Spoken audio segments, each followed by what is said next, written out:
If you've heard of Korean natural farming, or KNF, you're probably aware that it was started by Master Cho Han-Kyu. Did you know he was a rebel?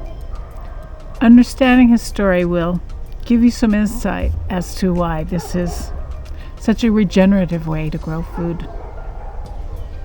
I learned KNF directly from Master Cho. I'm a Cho certified instructor, and I've been teaching others how to practice his methods for almost 15 years.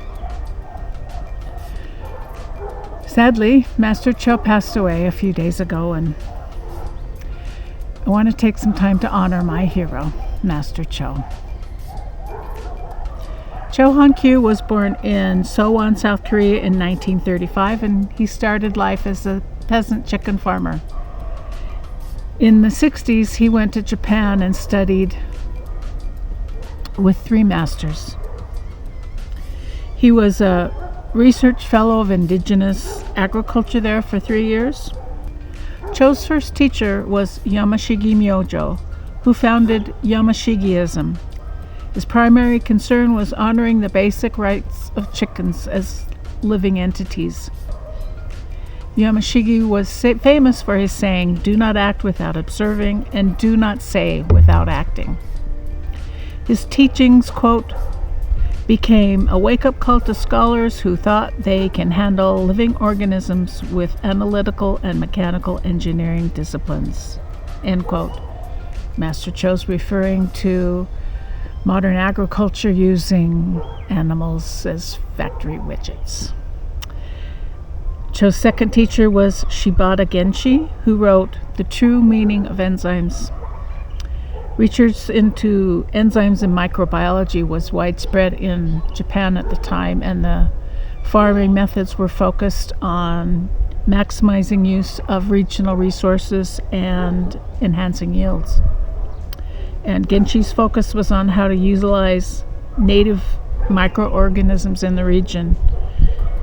Watching the amazing results of his work, Master Cho said, quote, "I even pinched myself wondering if I was dreaming or visiting the spirits," end quote. That's kind of how I feel when I practice Master Cho's methods.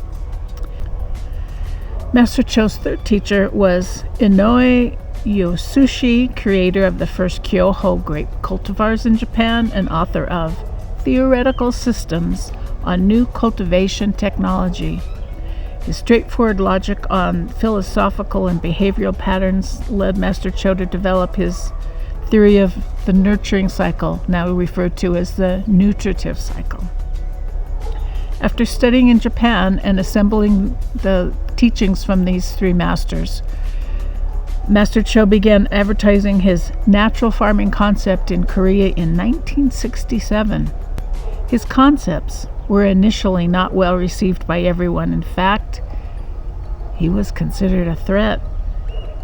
Cho was often arrested and beaten by the police, and he tells the story one time he was arrested and beaten very badly, and the police had actually called his wife and asked her to come and pick up his body, but thankfully he wasn't dead and he could live and bring us this wisdom. But it shows how dedicated he was to this work. He was willing to die to bring us this wisdom that he learned from nature. By the time I met him in 2010, he'd been teaching his methods in over 40 countries for over 40 years.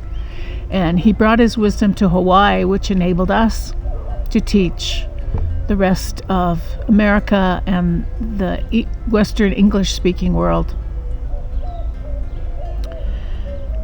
His system he designed to help people with little to no resources.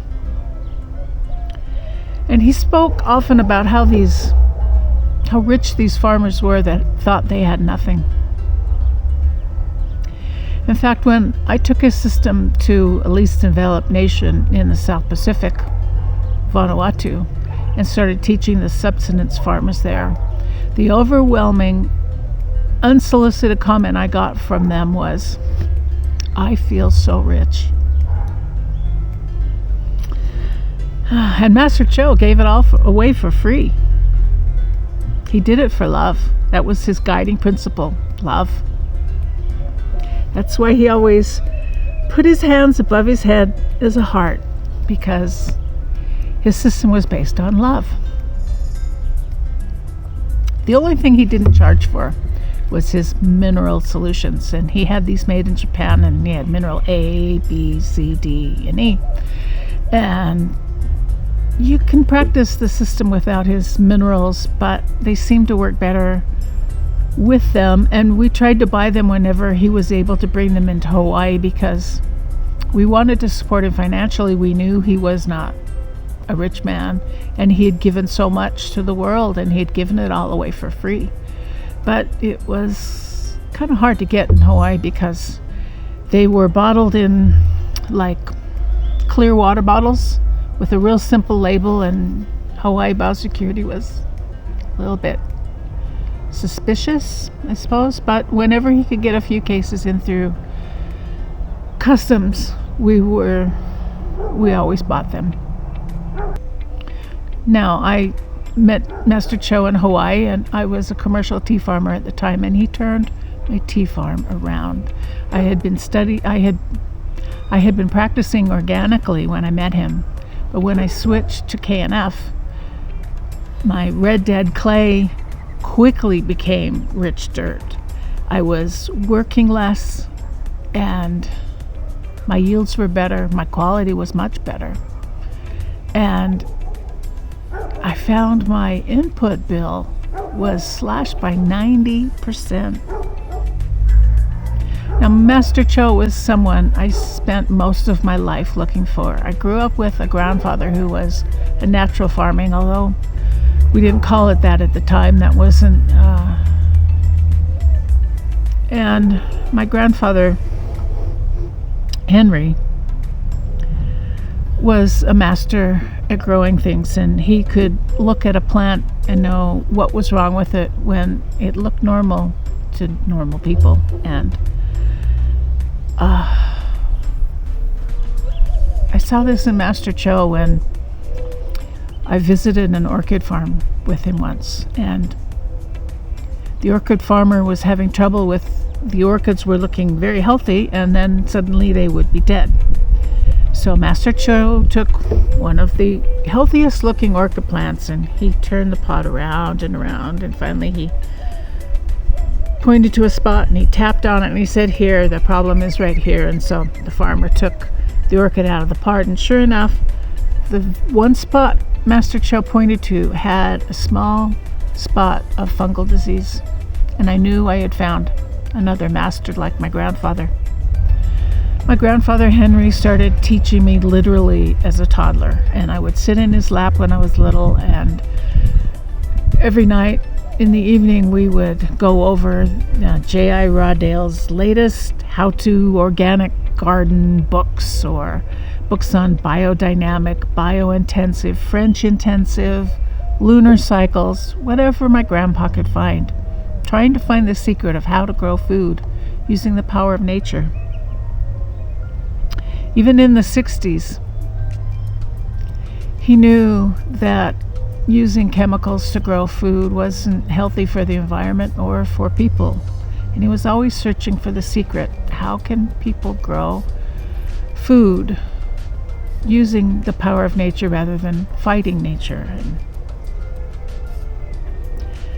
And his search became my search. And in fact, it was a large part of why I became a scientist. And when I saw Master Cho diagnose that healthy orchid plant, I knew I had found another master, and I've dedicated the rest of my life to teaching the wisdom that Master Cho learned from nature. It has the power to save the world through the act of growing food. The entire system is based on love.